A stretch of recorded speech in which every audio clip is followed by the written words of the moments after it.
तोरो बर मोरो माया लागे रही थे दीवानी तोरो बर मोरो माया लागे रही थे।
बत्तीसी नयन कजला वो तोर माया के मारे का भैगे हे तोर माया के मारे का भैगे हो क्यों पगला बैरी ये दीना हो क्यों पगला बैरी ये दीना लागे रही थे दीवानी तोरो बर मोरो माया लागे रही थे दीवानी तोरो बर मोरो माया लागे रही थे।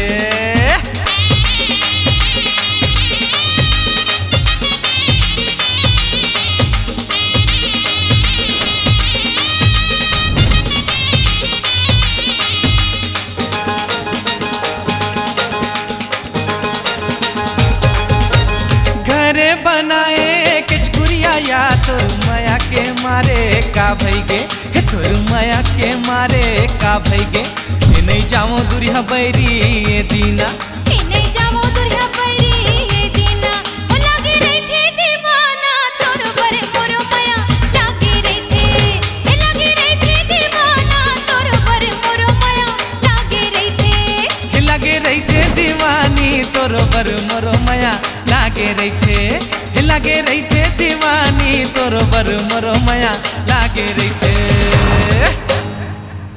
एक कोल्ड ड्रिंक देना।